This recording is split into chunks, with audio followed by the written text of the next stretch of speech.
They are guides, all guides, and in unexpected places you'll meet their friendly faces, and a ready hand besides. There's not much danger of finding you're a stranger, for commissioner or ranger they are guides, all guides. Hi, and welcome to Guides Own, the unofficial guiding podcast where we talk about everything guiding. I'm Taryn. And I'm Marissa. In this episode, we will be taking a virtual visit to the Fourth World Center, Sangam. We'll be learning about its creation, the opening, its programs, and visitors. After we talk about we'll look at the life of a predominant figure in Indian politics and the Brat Scouts and Guides, Ammu Swaminathan. Despite circumstances that she was born into, Ammu was determined to make the world a better place, as Girl Guides are known to do. And lastly, we'll finish off with a song from Sangam, of course. This one is called Come Into Sangam and is the center's official song. So, Sangam, I can't believe we're already on the fourth of the 5 world centers. But Sangam was first imagined in 1956. So, the time between the first 4 and then by the time they added that last one in Africa was a pretty big time difference. But WAGS was conceived at the WAGS meeting in New Delhi.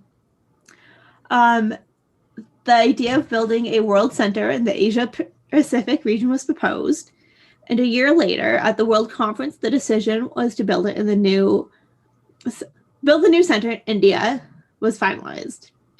It was thanks to the determined hard work of Lakshmi Mazumdar, the National Commissioner of India's Scouts and Guides, in the state of Maharashtra's generous donation of 7 3/4 acres of land to be used as the site. It's located in the city of Pune, which is in the state of Maharashtra in India, and it was selected because of the temperature, the rich cultural history, and the strong tradition of education, and of course the proximity to what was then Bombay, but now we call Mumbai. And I remember when I went there to Sangam in 2014, it was like we took a bus from Mumbai to Sangam, and it was, I can't remember how long the bus ride it was. We were all super jet lagged and tired, but it, I don't know, couldn't have been more than 3 hours or so. So similar to where our chalet is in relation to Mexico City. In 1963, the building plans were approved by the World Conference in Denmark, and Guides and Scouts around the world raised over 50% of the construction funds, and the foundation stone was laid the next year in 1964. And the name Sangam was chosen for its meaning in the ancient Sanskrit language, meaning come together. And the center serves a place for guides and scouts to come from around the world together to share experiences as well as the culture and tradition of their homelands and member organizations, like all the world centers. For the years that have followed, seen many Girl Guides and Girl Scouts from around the world pass through the front doors as participants, guests, campers, staff, and volunteers. And over the last 50 years, Sangam has grown and changed with the times as new amenities, buildings, and modern equipment have been added thanks to the hard work and generosity of supporters around the world. Despite these changes, this unique center has never strayed from its purpose as a place for new experiences and exploration of our world through guiding and scouting. Sangam celebrated its 50th birthday in 2016 with a new song, Sangam We Belong, which goes into conjunction with the official song "Come Into Sangam," which was written 25 years earlier for the center's 25th birthday, which we'll talk about a little bit later. Like every World Center, Sangam relies on both local and staff from every WAG's country. The local staff kind of performs the daily operational costs, so cooking and cleaning, whereas WAG's staff help with the guests. And the local staff, when I was there, were amazing. They made the best food and were so welcoming and patient with us as we learned all the traditions and how to, drink our chai properly and how to eat traditional Indian food in traditional ways. They're really nice and welcoming. Like every World Center, Sangam has a mascot. Excuse me. Sangam's mascot is a cat named Sonu, who apparently is the result of a cat meeting with a squirrel, but who knows? She was born June of 2011 and has her own Facebook page. She lives in the guide house with the guider in charge, but pretty much owns the place and is very comfortable breaking into the dorms and through the mosquito netting. They are considerate, and she gets locked away if a guest comes with allergies. She also wears a bell because she likes to eat geckos, resulting in too many trips to the local vet. And she loves snuggling up with the guests. Sangam is affiliated with 20 community organizations, which work in a number of fields. So medicine, education, sustainability, women's empowerment, and pretty much anything else you can think of. And during their events, the participants visit their community partners and work with one of the chosen participants get to choose which organization they want to work with, and learn a little bit about the history of the organization and help out with the organization and what they do. And there's so many of them. So some of the ones that they work with are the local guides and scouts, going to meetings or having girls come in and spending an afternoon playing and learning games and songs. One is Doorstep School, which is an organization fully devoted to education and was born through the experience of working with the public school system in slum communities in urban areas. There's the Green Terra Foundation, which focuses on the development of adolescent girls. Future mothers are valued as important members of society, helping build and improve their capabilities so they can stand independently and face their future.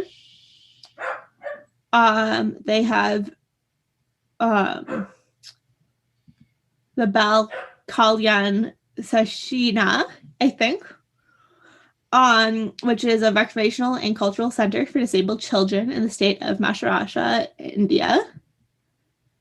They have Deep Grisha, which addresses the health and welfare needs of poor and neglected inhabitants. And Swatch, which is the group I worked with when I was there, we've talked about before, which is a door-to-door waste collection initiative.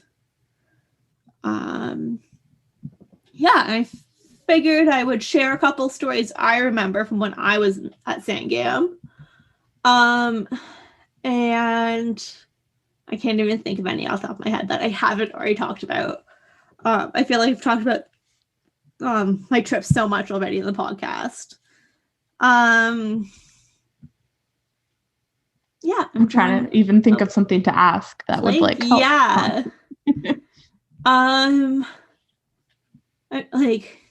I know what's really cool that I often hear about from Tina, but maybe not everyone knows, is the whole tradition with the going to the market for the sari fabric. Could probably explain that. Yeah. So one day, kind of halfway through the trip, they'll take us into Pune, into kind of their downtown market area. And I think we were given a scavenger hunt or something where let's just wander around. We went into their food market and wandered through there. We were able to buy some fruit and veggies if we wanted. And then we ended up, one of the last stops is that everyone got taken up to the sari shop. And I'll find photos, but there is floor to ceiling, like all the walls are just bolts and bolts of fabric. And you point one out and say, like, I like the look of this. Can I see it? And they'll pull the bolt out and like throw it across the huge floor. And it's, I think we spent like an hour there, just going through all the different colors and fabrics, picking out what you wanted. And then once you finally decided, which took a while sometimes, there were so many choices. They took your measurements and made you a sari, and then brought it over like the next week or the next day, maybe a couple of days later. And that night, for one of their evening programs, everyone got dressed up in their saris, and we did a traditional welcoming ceremony. And yeah, it was. Saris are amazing. They're so bright and colorful. And just going into the shop with all the fabric was like so amazing. I'm trying to think what else. We went into, might have been the same trip, might have been a different trip, to the market. We went to another store that just sold bangles, and it was the same thing. Ooh. Like every color you could imagine, just like tied together and like with little pieces of ribbon, just everywhere, all sorts of colors. They really like their colors. There's colors everywhere. Yeah. Trying to think what else. There's a lot of fun. The trip was such a whirlwind. I can't even remember like what we did at Sangam versus the rest of the trip. Because it was 3 weeks and we spent 10 days at Sangam and then 10 days touring. And we did, like during the tour, we did Mumbai, Delhi, Agra, which is where the Taj Mahal is. We did Udaipur and Jodhpur and a couple other purs. So the Suffolk's pur in India is like a city-state. So they're all old.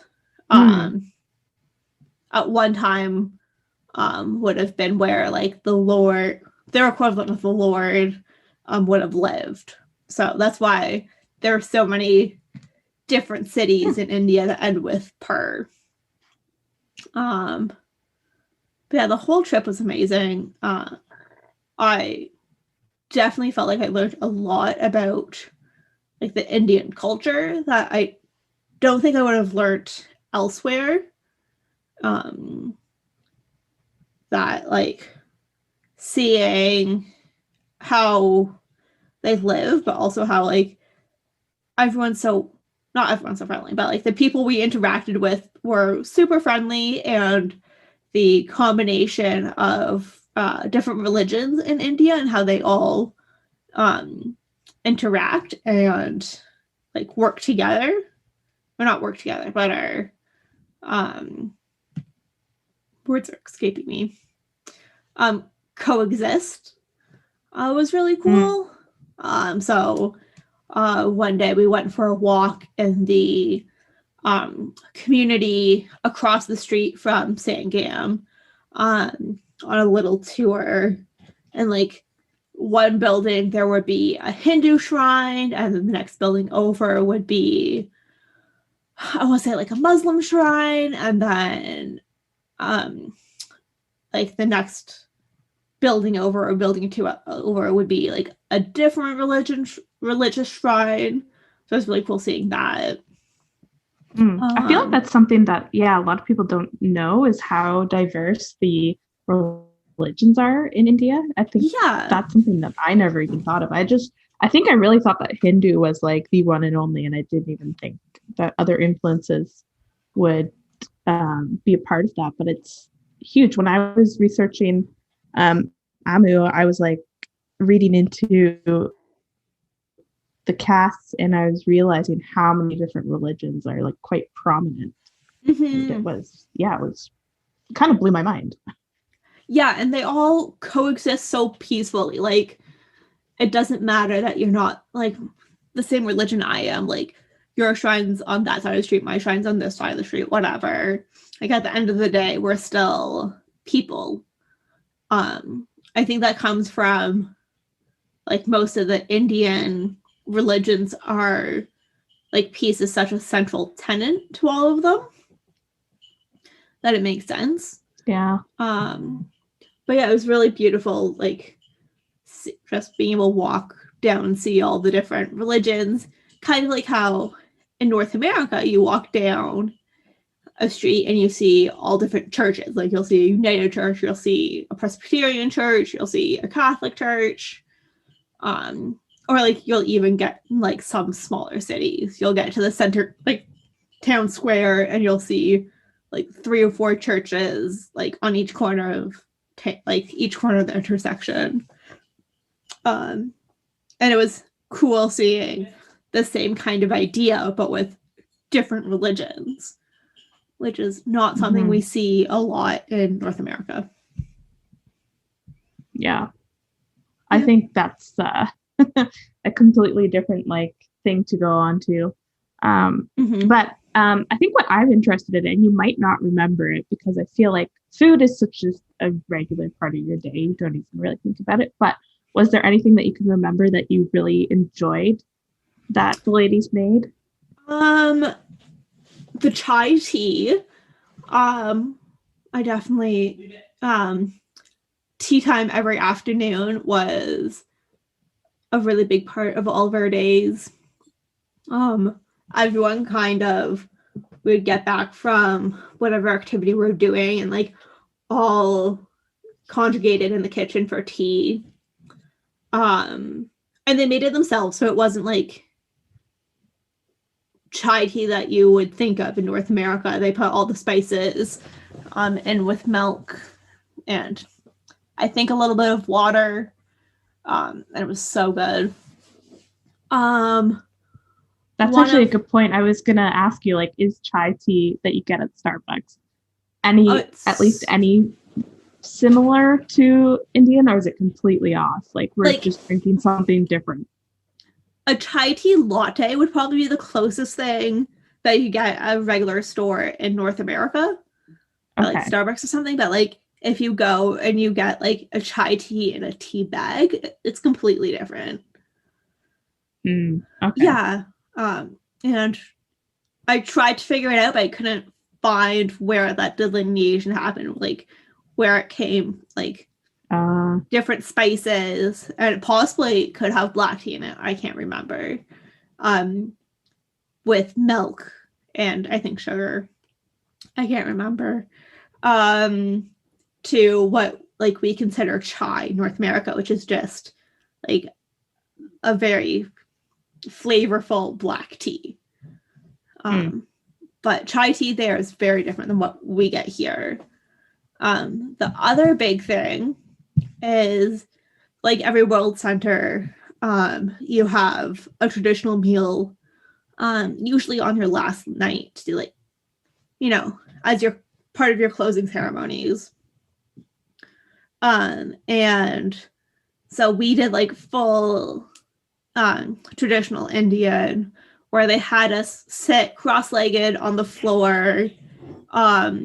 We weren't given we were given cutlery, but we were encouraged to use nan, and kind of how in traditional Indian culture they'll rip off a piece of nan and kind of use it like sandwich a bit of what they're eating.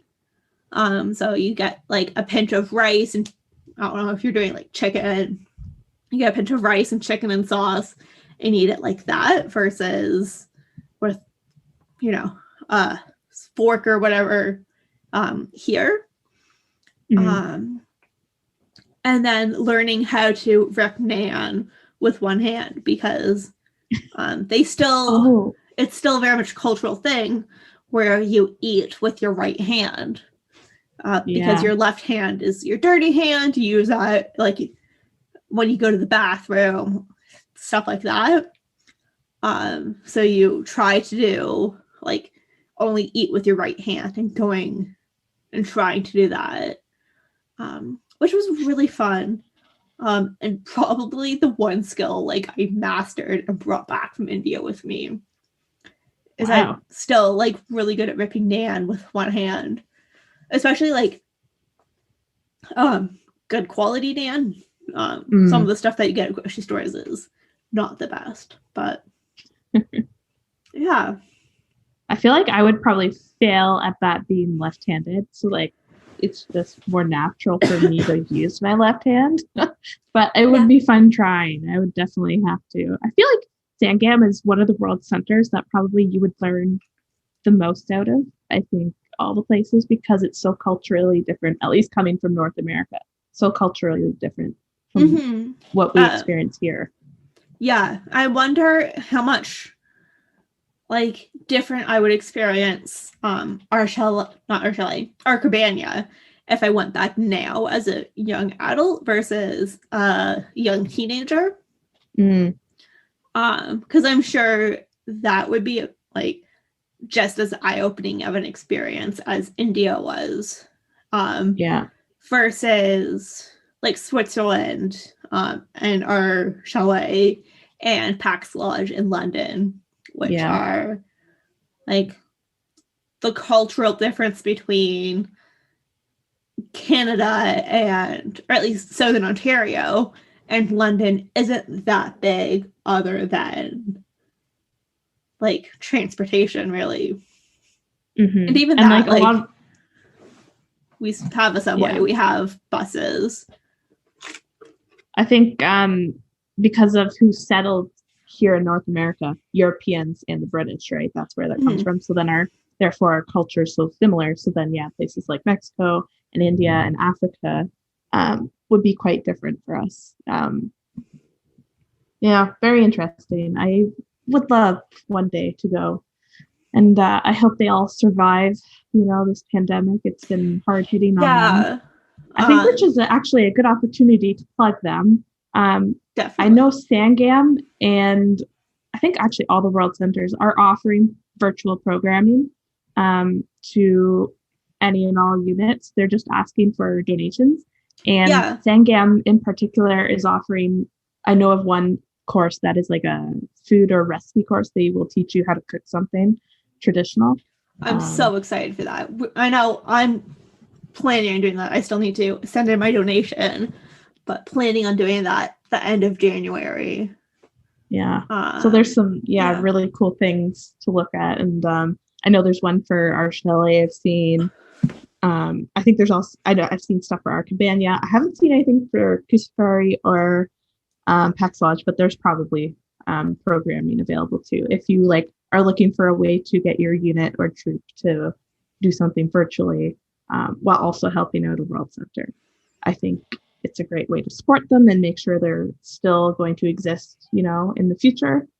And maybe if you were planning on going on a trip this year, which has, at least in Canada, has been canceled, there's no trips happening in 2021. If you were going to go, maybe use this as an opportunity to show your trip group something about the World Center that you're going to look forward to, or, just continue to support. I think everyone needs some help right now. And the World Centers as Girl Guides are probably the best place you can donate to. Yeah. Definitely something like the World Centers have been around for so long. Like Sangam is the second youngest, and it's over 50 years old. And it's something that has given so much to the girls and women and leaders who have gone. Getting out of your comfort zone and experiencing a new part of the world and new experiences is something so valuable that is such a part of guiding that it would be so disappointing to see them disappear because of COVID. Mm-hmm. Yeah. So I guess moving on to a lighter note. Yeah. We're going to take a look at the life of Ammu. Nancy Reagan, Helen Hayes, Jan Davis, Jean Sauvé, Carrie Fisher, William's sister, Shirley Temple Black, Tammy Duckworth, Kathy Frost, Candace Bergen, Lucille Ball, Debbie Reynolds, Princess Margaret, Hillary Clinton. Did you know she was a girl guide? Busting down the door 100 years or more. Did you know she was a girl guide? Here to let you know she was a guide, you know. Did you know she was a girl guide? So, Ammu Swaminathan, I think I'm pronouncing that correctly. I might have butchered it. But she was born in the Palakkad district of present-day Kerala, India, in 1894. That is probably one of the oldest people we've done. Yeah, I just want to say, I think that makes her the oldest She Was a Girl Guide, up to this point. Yeah. I don't think we've gone back that far, but I could be wrong. Maybe, what's her name from Casa Loma? Yeah, possibly. Lady Mary Pellet? Yes. Possibly her, but Ammu is definitely one of the oldest. Yes. So Ammu was the youngest of 13 children, which included 9 sisters.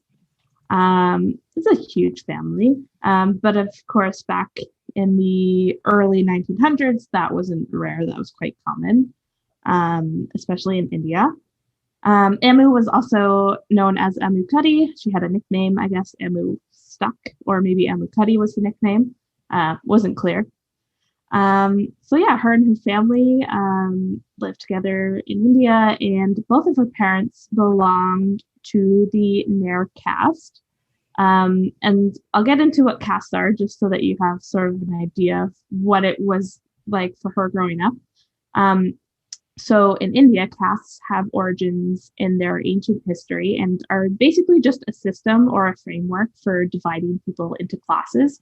So, way back in the Middle Ages, they already had classes with, they've got the royalty and they've got like sort of the laborers, and you've got like what people like to call peasants, but there were systems, and it was quite old in India as well. And they actually still have castes today, but they're a little bit different. And some of the classes that they used to divide were, like I said, people who were rulers. They were sort of at the top, and then there were sort of people like artisans and farmers, and they were sort of the middle class. And then you've got laborers sort of as the lower class. And that was sort of how it was divided. And that's changed over the years. At one point it was, and I think sort of right now, a lot of it is divided by religion. So it's very interesting to look at. If you want more information, you can totally look into it yourself. But like many old ways of doing things, that has been transformed as a result of urbanization, especially in India. And of course, for India, the reservation, which is a system that provides the historically disadvantaged groups. They provide them representation in education, employment, and politics. And from the little bit that I read, it basically means that they reserve seats, like places in, I think, the parliament for people of those lower or disadvantaged classes to be represented, because I think historically they weren't represented, and so a lot of the people who had more power were making the choices, and it wasn't didn't serve everyone very well, and people often looked down upon the lower class. So this was sort of their way of tackling that. They made what was called this reservation. So yeah, it's changed quite a bit. And Ammu sort of got into that. She was into politics. Mostly, I think a big influence for her was her father. His name was Govinda Menon, and he was a minor local official. That was sort of his work. And growing up, Ammu never went to school, and she actually only received a rudimentary education at home, which was just to prepare her for married life, which consisted of very minimal reading and writing, and was basically focused on the cooking and the keeping of house, which doesn't stray too far from what a lot of girls in that time around the world were being educated for. It wasn't really a formal education. It was more like for married life. And interestingly enough, though, Ammu's ideas were quite feminist from a very young age, and this, of course, continued to manifest in her activities as she became older, and she became a social reformer and a politician. Sadly, though, Ammu lost her father at a very young age, and her mother was struggling to raise her children, all 13 of them, and arranged marriages for all her daughters too. So she had 9 sisters, so that was 10 daughters. Her mother had to arrange marriages for her, which is, if you know anything about arranged marriages, that's a lot of politics even in and of itself, right? Yeah. It's basically a deal, right? Like, I'm giving you my daughter, what are you going to give me in return? That's like the basic understanding of what that is. There's a lot more to it, but she was having to do that for all her daughters. And Ammu, of course, being very spirited, even at the age of 13, when she was faced with the prospect of marriage, she laid down her own conditions before even agreeing to it, which is quite, I think, controversial for a girl in India at that day and age. Even today, at that young of an age, at 13, have a girl speak up like that wouldn't necessarily happen. No, I think this is is what kept her going and kept her doing what she does, or did. And there's an article in which her granddaughter talks about her grandmother a little bit, about Ammu. And she says that the conditions that Ammu made about the marriage was that, first, it had to include moving to Madras. It also had to include getting an English education. So Ammu wanted to get an English education if she was married. And then thirdly, that the condition was that she would never be asked what time she would reach home, because nobody asked her brothers that question. So she wanted to be treated as an equal, essentially, is what that last one was about, right? Yeah. She didn't want to be asked, like, well, when are you coming home? It's like, it's not really any of your business now, is it? So yeah, she was quite feisty and knew what she wanted and held strong to it. So thankfully, as a result, her mother was able to arrange an alliance for her, which conformed to what they call the Sambandam system, which was a caste and was well accepted in their society at that time. So it was sort of good for everyone. And her spouse-to-be was Subbarama Swaminathan, who was a close associate of her father. So he knew her father, and so I guess that gave her a level of comfortability going into a marriage. And he was also more than 20 years older than Ammu. So, I mean, kind of common for that day also. Part of arranged marriages is that husband was often quite a bit older. And that was just how it was. Thankfully, that turned out to be okay for her. And at the time when the marriage was being arranged, the caste that Ammu belonged to used to practice a form of marriage where children couldn't inherit property from their father. But of course, Ammu was not going to agree to that. And so she and her husband rejected the practice and got their marriage registered in England instead of in India, so that she could have equal inheritance and property rights and all that for her children. So yeah, she was very, feminist, future forward looking. Very ahead of her time. That. Yeah, hugely. So yeah, her husband, Subbarama, was born into a middle-class family and had struggled quite hard actually in his early life to gain an education and sort of rise above his situation. He studied with scholarships at the universities of Edinburgh and London, and his extended study abroad time, as well as his financial situation, is what prevented him from marrying earlier until he was in his mid-30s at that point. So, seeking that education put marriage off for him until he could come back. But yeah, they were married, and together they had 4 children. They had 2 boys and 2 girls, and they were all given equal access to education as well as the opportunity to pursue the careers of their choice, which again is quite ahead of their time. Allowing your children to choose what you want, what they want to do, and not telling them like you have to be a doctor, you have to be a lawyer. The traditional roles and careers they got to choose. And her 2 daughters went on to become successful and actually extremely well known in their respective spheres. Her daughter Lakshmi was her second born and was popularly known as Captain Lakshmi, and became the leader of the Reni Jhansi Regiment of the Indian National Army. And then her youngest daughter, I'm going to try to pronounce this correctly, Mernalini. She became a very famous dancer. So her daughters at least went on to become quite big names, but they also got to do what they wanted to do. And her sons, of course, also took on some. I think one became involved in politics, just like she did.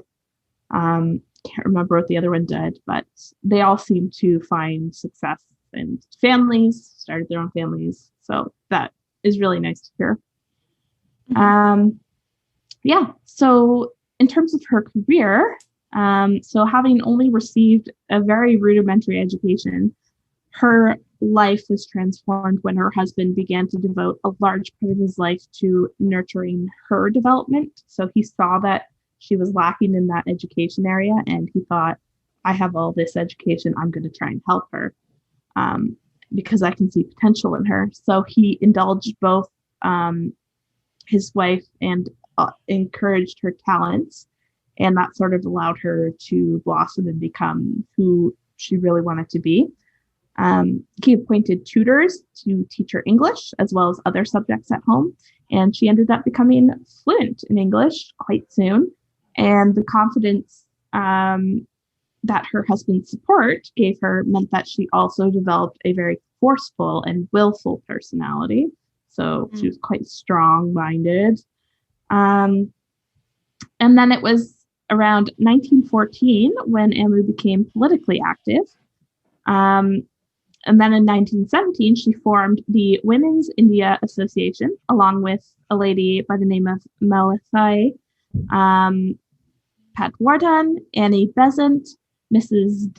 Dadaboy, the Margaret cousins, and Mrs. Ambu Jamal. They together tried to address the social and economic issues of women laborers. Again, quite a thing for the time. I think it was something that was happening worldwide. I know the suffragettes, of course, were a big thing at the time in sort of England. So women around the world were very slowly starting to speak up, and Ammu was the leader of that for women in India. Mm-hmm. Then in 1934, Ammu joined the Indian National Congress, where she was quite a strong advocate for universal adult franchise, as well as equal constitutional rights for women. And this was reflected in her activities as part of the Congress. She was also an active participant in the Quit India movement in 1942. and as a result was jailed for a year. She was also quite a strong advocate for pro-women in legislation, so having more women in legislation. Was an advocate against caste discrimination and pushed for various Hindu code bills that were aimed at reforming succession, inheritance, and marriage laws. So again, she was like on top of that stuff where equality was not being met and wanting to make sure women who were going to get married in the future had the right to inheritance, and were being respected through the marriage laws, and weren't just sort of seen as an object. There is, of course, a very popular story about how she stood up to a fellow inmate regarding the caste discrimination, because that was something that really bugged her. So after being arrested and jailed for participating in the Quit India movement in 1942, Ammu heard one of the fellow inmates call out to a sanitary worker, Shudrachi, which referred to her low caste identity. And so annoyed, Ammu walked up to this fellow inmate and said, "Yes, tell me." And the confused inmate said she was calling to the sanitary worker, not Ammu. But then Ammu replied, "I am a Shudrachi too. Now say, what do you want?" So she was basically saying, like, this sanitary worker was of a class that she was from, that Ammu was from, and this fellow inmate was calling her out and calling her names and saying, like, you call her that, but, look at me, I'm also from the same caste, but, I'm here. So it's something that she was willing to stand up for quite early on. And again, her granddaughter sort of remembers how feisty her grandmother was, and she thinks of it quite fondly and with great pride. She says that she was very conscious of the arrogance of the upper caste and constantly tried to unsettle them by standing up against it. So that is a very popular story that if you read about Ammu, it's one that'll come up. And overall, it was under her husband's influence that gave Ammu the idea to become a follower of Mahatma Gandhi, and she began to take part in India's struggle for independence. And once independence was achieved, she served as a member of the Constituent Assembly of India. The Constituent Assembly of India was elected to write the Constitution of India, and following their independence from the British government in 1947, their members served as the nation's very first parliament. So she was involved in quite a big marker in Indian history. Some of the main qualifications that gave her this role was the fact that she had very strong English skills. And it was also the fact that she was a woman who was forceful, had an outspoken personality, and at the time there were very few Indian women who had even remote engagement with politics. So she sort of had a bit of political experience as well. And all of that played part in her getting that role. And in 1952, Ammu was elected a member of the Rajya Sabha, which was the Council of States from the Madras state. And during her membership there, she was associated with a number of cultural and social organizations. And that was also a time when she served as the president of the Bharat Scouts and Guides. And she took that role from November 1960 to March 1965. So she served for about 5 years. And the Bharat Scouts and Guides, for those of you who don't know, it's the guiding and scouting organization in India, and guiding and scouting is together in a way. The organization is one, and there's Scouts and Guides. So it's a little bit different than probably what you're used to, depending on where you're from. So yeah, she's been quite involved in politics, quite involved in social movements, and, being the leader. And she was recognized for a lot of her hard work. In 1975, she was selected as Mother of the Year. And that happened on the inauguration of International Women's Year. And she was just overall a very dynamic personality and strong woman. And she remains an inspiration to lots and lots of Indian women even today.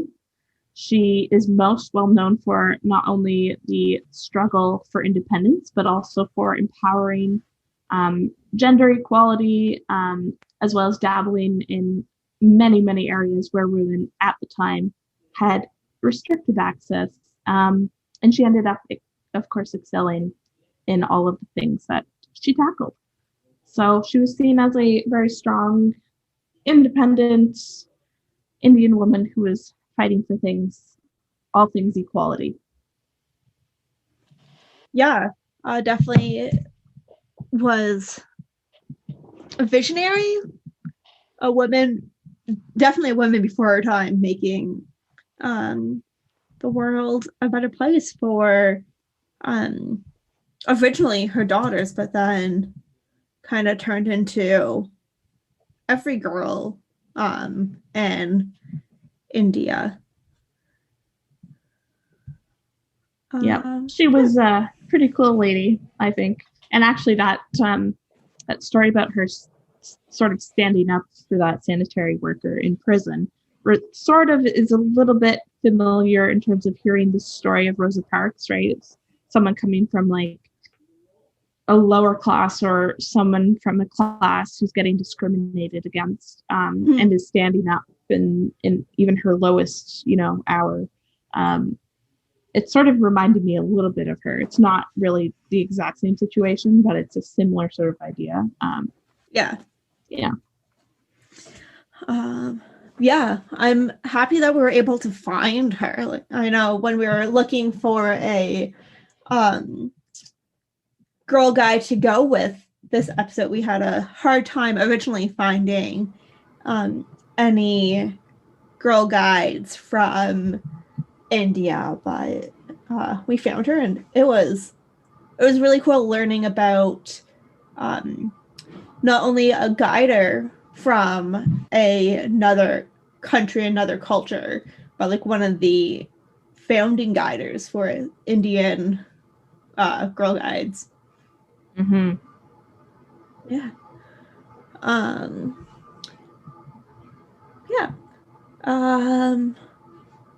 Sorry, I lost my train of thought for a second. I guess that brings us to our campfire song. Come into Sangam. Come into Sangam, walk through the open door. In this home of unity, listen, share, and explore. Leave behind the barriers of culture, race, and creed. Come together and begin what harmony can succeed. Look into faces of ones who come and gone. See the love that shines from them, the friendships that's been born. The wonders found at Sangam brings joy to your soul. Share it with your sisters and your laughter will be whole. Share it with your sisters and your laughter will be whole. So, like we've talked about a number of times before, WAGS seems to not be the best with keeping records and notes of where various songs came from. It's a problem we've run into a bunch.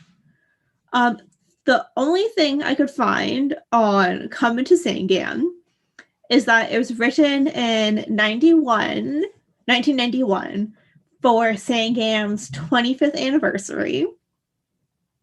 And it was written by a former World Center manager, Jen Barron, and previous guider in charge, Margot Browning. And that's it. Tried to look around, couldn't really find anything. Yeah. it's one of those songs that are once again lost to the times, I guess. Yeah, I think it's a pretty nice song. I remember listening to it when I was initially doing research on Sangam, but yeah, it's a good one. Yeah, I forgot to stick the lyrics into our documents. I'm just looking it up because I can't remember them off the top of my head right now. But it's a lovely song. It's about going with the theme of, or the meaning of Sangam, which is peace. It talks about peace and friendship and at Sangam and around the world. One of the big lines or important lines is Gods of all nations, together we stand with goodwill and friendship unite in our band. So working together like one family, one like group of friends. Going back to a lot of our themes and our campfire songs of sisterhood and friendship.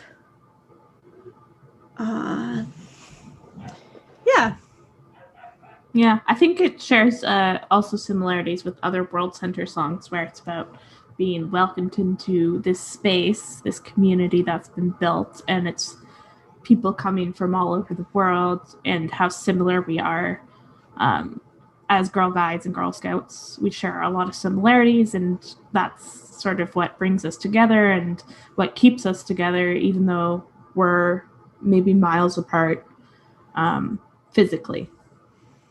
Yeah, physically and culturally. Like, there's a lot of cultural differences between different guiding countries.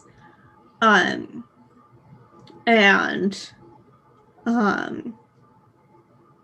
Sangam's about peace and being together, no matter what those differences are, and finding a way to, bring friendship everywhere and, strengthen that cultural understanding.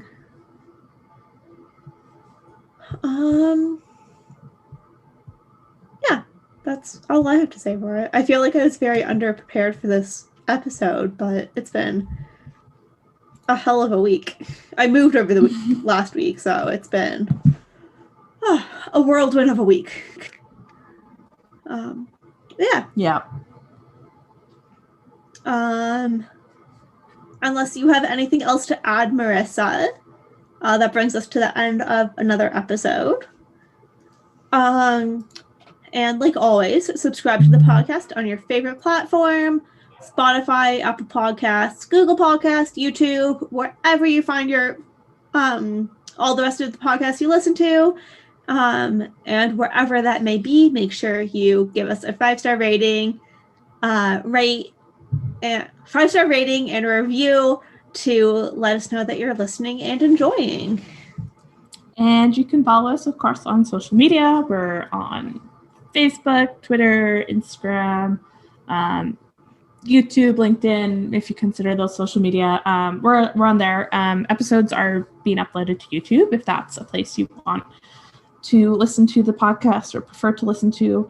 And then you follow us on the others for any podcast news, new episode updates, little preview clips, everything like that behind the scenes. Follow us there and give us some interaction. We'd love to hear what you're thinking, and get a few comments here and there, but we'd love to hear more. Definitely. And as we part, we wish you all, our listeners, good guiding. Day is done, gone the sun, from the lake, from the hills, from the sky. All is well, safely rest, peace is nigh.